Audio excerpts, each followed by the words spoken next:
एक प्रतिष्ठित देवी और दक्ष प्रजापति की पुत्री अदिति, जिसे हमारी संस्कृति में सार्वभौम सत्ता की प्रतिनिधि के रूप में चित्रित किया गया है। अदिति का शाब्दिक अर्थ है स्वतंत्र, बंधन मुक्त अर्थात स्वाधीन। महर्षि कश्यप की पत्नी और 4 वेदों की प्रकांड विदुषी अदिति के संबंध में पुराणों में कथा है कि स्वर्ग लोक की सत्ता के लोभ में देवों और दानवों में अनेक वर्षों तक भयंकर युद्ध हुआ और देव पराजित हो गए। तब उनकी दुर्दशा देखकर अदिति ने एकाग्र चित्त होकर आकाश में स्थित तेजो राशि भगवान भास्कर का स्तवन किया। तब सूर्य ने दक्ष कन्या अदिति को अपने तेजोमय स्वरूप का दर्शन कराया और देव शत्रुओं का नाश करने के लिए स्वयं उत्पन्न होना स्वीकार किया। समयांतर से एक तेजस्वी बालक के रूप में जन्म लिया। वही आदित्य नाम से विख्यात है।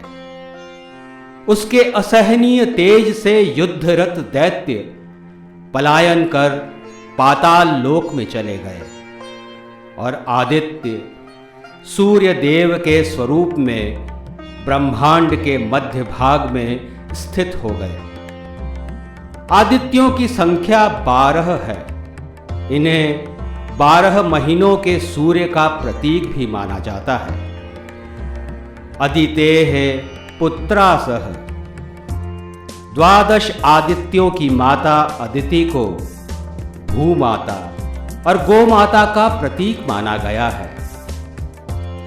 शतपथ ब्राह्मण में अदिति का निर्वचन करते हुए कहा गया है कि ये पृथ्वी अदिति है, क्योंकि यही सब कुछ देती है, सबकी आश्रयदात्री है और क्षमाशीला है।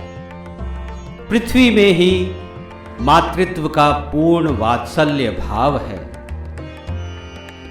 ऋग्वेद में अदिति को सर्वतातिम अर्थात सर्वग्राहिणी कहा गया है और उनकी स्तुति में 20 मंत्र कहे गए हैं। अदितिरद्यौ रदितिरंतरिक्ष मदितिर्माता स पिता स पुत्रः विश्वे देवा अदितिः पंचजना अदितिर्जात मदितिर्जनित्वम्। अदिति ही आकाश और अंतरिक्ष है, माता पिता पुत्र और समस्त देवता है। पंचजन अर्थात गंधर्व, पितर, देव, असुर और राक्षस भी वही है। अदिति ही जन्म और उसका कारण है।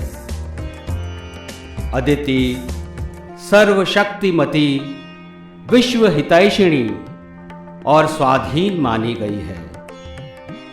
अजर, अमर और परम सात्विक स्वभाव जिनका है, उन देव माता अदिति को नमन।